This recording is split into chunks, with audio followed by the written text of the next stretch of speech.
Tulad ng ibang OFW, ay nilisan ni Hanilin ng Pilipinas para makipagsapalaran sa Japan.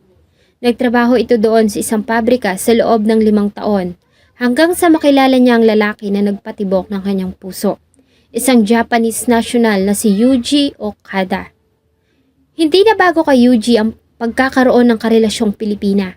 Ikinasal na ito sa isang Pinay subalit ang asawa ay namatay sa sakit na cancer. Habang nagsasama ay nabuntis ng ibang lalaki ang dating asawa ni Yuji. Subalit sa kabila nito ay napatawad niya ang babae at inako ang anak nito sa iba. Pinagamit ni Yuji ang kanyang apelyido sa anak ng dating asawa. Pinalaki ito at minahal na parang tunay na niyang anak.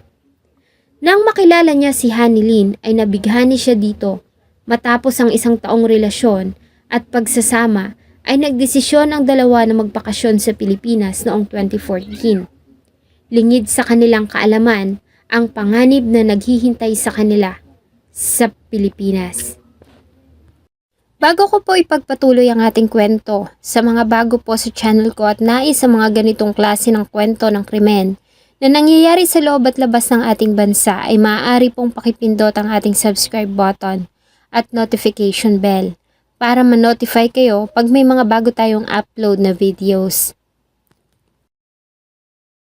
Masaya ang naging pagsalubong ng pamilya ni Hanilin sa kanilang pag-uwi ng Pilipinas. Buong puso din nilang tinanggap ang asawa nito na noon ay 54 years old na si Yuji Okada.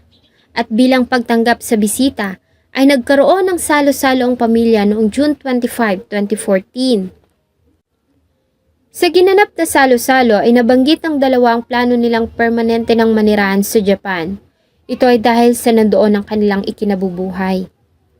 Matapos ang ginawang pagpapakilala sa pamilya ni Hanilin, ay umuwi ang dalawa sa bahay ni Yuji sa Parañaque para naman makipagkita sa kanyang anak na noon ay 19 years old na si Ashley Okada. Subalit na magtungo doon ang dalawa ay bigla na lamang silang naglaho at walang nakakaalam kung nasaan sila nagpunta. Ang nakakapagtaka ay hindi na rin sumasagot sa messages at tawag ang dalawa. Sa kalagitnaan ng ginagawa nilang paghahanap kay Hanilin at Yuji, ay nakatanggap sila ng tawag mula sa di nagpakilalang caller at sa kanilang pagkagulat ayon dito ay wala na sila Yuji at Hanilin. Kasabay nito ay sinabi ng caller ang plate number ng sasakyan na pinagsakyan umano sa bangkay ng dalawa. Dahil dito ay agad na lumapit ang pamilya Sirunay sa tanggapan ng National Bureau of Investigation. Sa tulong ng mga ito ay nagawa nilang matrace kung sino ang nagmamay-ari ng sasakyan na nakapangalan sa nawawalang si Yuji Okada. Nalaman din nila mula sa isang testigo na ang taong nagmamaneho nito ay si Doniel de la Peña, ama ng nobyo ng anak ni Yuji Okada na si Ashley. Sa mga nakalap na impormasyon ay inimbitahan ng mga otoridad sa kanilang tanggapan si Doniel at dito ay pinagtapat nito ang karumal-dumal na krimen at kung ano ba ang nangyari sa nawawalang sila Hanilin Sirunay at Yuji Okada. Maliban sa kanya ay sumuko din sa tanggapan ng NBI ang 3 pang mga mangingisda na nagmula pa sa probinsya ng Quezon. Ayon sa kanila ay nakatanggap sila ng halagang 5,000 piso bawat isa sa ginawa nilang pagdispatcha sa wala ng buhay na katawan ng 2 biktima. Ayon kay Doniel ay tinawagan siya ng anak na si Raleigh. Napag-usapan nila na magkita kasama nito ang nobya na si Ashley. Sa kanilang pagkikita ay pinagtapat sa kanya ng magkasintahan ang kagimbal-gimbal na revelasyon. Sa kwento ng anak noong June 28, 2014 ay nagkaroon ng pagtatalo sa pagitan ni Ashley at Hanilin. Nagawa umanong matulak ni Hanilin ang noon ay 4 na buwan ng buntis na si Ashley sa hagdanan. Sa pagsaklolo ni Raleigh ay nasakal nito ang madrasta ng nobya na ikinagalit naman ng ama nito na si Yuji. Ito na ang naging dahilan sa pag-aaway nila hanggang sa mapatay nila ang dalawa. Matapos kasi sakalin ay nasaksak nila ang mga ito hanggang sa mawala ng buhay. Matapos ang ginawang pag-uusap kinabukasan ay nagtungo ang 3 sa bahay sa Parañaque para dispatchahin ang mga katawan. Ibinalot nila ang mga ito sa kumot bago isinilid sa garbage bag at sinelyuhan ang duct tape. Habang nagbabantay si Ashley ay pinagtulungan namang buhati na mag-ama ang mga binalot na bangkay at isinakay sa compartment ng itim na sasakyan na binigay ng ama ni Ashley sa kanya. Ang itim na Honda sedan na may license plate number na ZPT-727. Pansamantala nilang inilagay doon ang mga katawan hanggat hindi pa nila alam kung saan ang mga iyon dadalhin. July 4, 2014 ay lumawa si Doniel ng Manila para humingi ng tulong sa kaibigang si Manuel Tolentino alias Manny. Ikinuwento niya dito ang kinasangkutang krimen ng anak at agad naman itong nag-alok ng tulong. Minungkahi nito na dalhin nila ang mga katawan sa probinsya ng Quezon dahil ayon dito ay may mga kakilala siya doon na pwedeng makatulong. July 5, 2014, kasama ang kaibigang si Manny, ay dinala nila ang katawan sa Infanta Quezon kung saan ay nakipagkita sila sa tatlong kalalakihan na sila Luisito Avellaneda alias Louie, Vidasto Tena at Eduardo Manayon. Ayon sa tatlo ay inalok sila ng dalawa ng 5,000 piso bawat isa na kabayaran para idispatcha ang noon ay tinawag ng mga ito na dala nilang basura at salot umano ng lipunan. Dahil sa maulan at walang hanap buhay ay pumayag ang tatlong mangingisda. Sakay pa rin ang itim na Honda sedan ay dinala nila ang mga katawan sa kalapit na ilog, kung saan mula doon ay isinakay nila ang mga iyon sa isang bangka. Napag-usapan na ililibing nila ang mga iyon sa mga naiwang hukay sa kabilang ilog, kung saan ay dati nang may mga hukay dahil sa mga ginawang treasure hunting ng mga residente doon.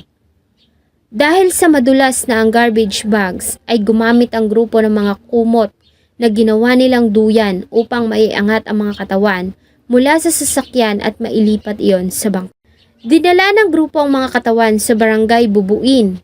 Ayon sa kanila ay nahirapan pa sila na pagkasyahin ang mga katawan sa hukay at naging problema din ang tubig na naipon doon na dulot ng mga pag-ulan. Kaya naman nagbungkal pa sila ng lupa bilang pangtabon. Dahil nga sa tag-ulan, ay magdamag na bumuhos ang malakas na ulan sa Quezon. Kinaumagahan July 7 ay nagkagulo ang mga residente ng barangay Bubuin dahil sa natagpuang pulang kumot sa tabing ilog. Ang nakakabahala ay napakabaho nito at kasama nito ang isang itim na medyas. Nakilala ng tatlo ang kumot na siyang ginamit nilang pagbuhat sa mga katawan. Nakalimutan nila itong ligpitin dahil sa pagkataranta. Nang kumalat ang balita tungkol sa pulang kumot at itim na medyas ay naalarma ang tatlo.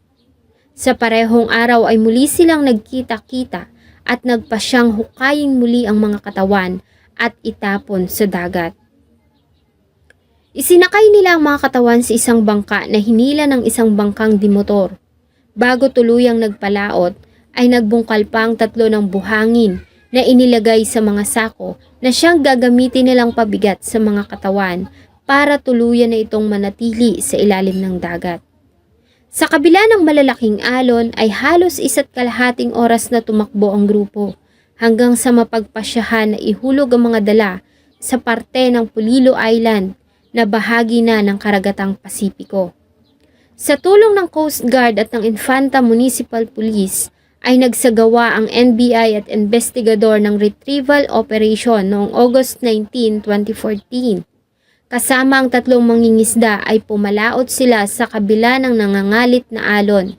Binaybay ng grupo ang karagatan hanggang sa marating nila ang Pulilo Strait na itinutukoy ng tatlo na lugar kung saan nila inihulog ang mga bangkay.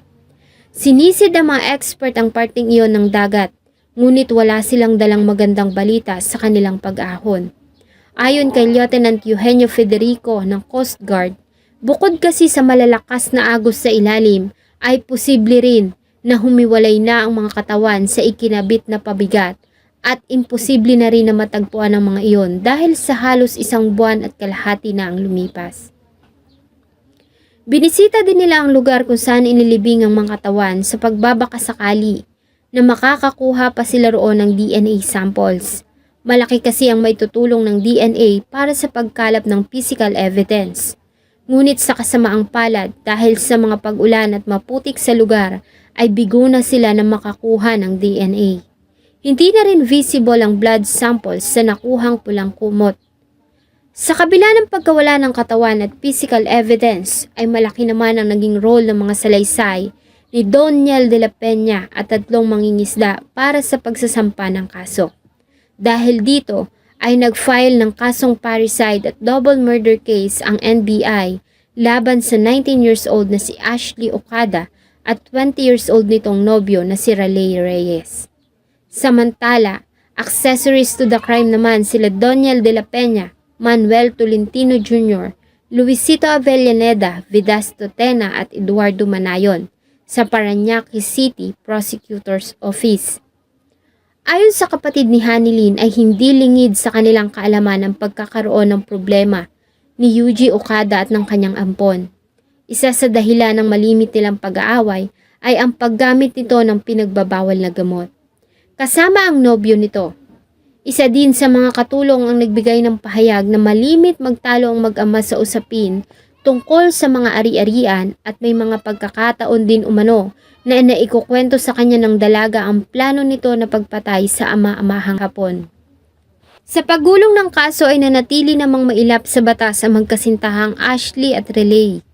Hindi na rin natagpuan ang katawan ni Yuji Okada at Hanilyn Sirunay na hanggang ngayon ay nananatiling nasa pusod ng karagatan. Naging mailap na nga ang hustisya ay hindi pa nabigyan ng maayos na libing ang dalawa. Salamat po sa inyong patuloy na pagtangkilik ng atin pong mga videos. Huwag niyo pong kalimutang mag-iwan ng saloobin at suggestion sa atin pong comment section.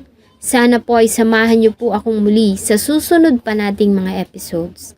Thank you so much po and see you in my next video.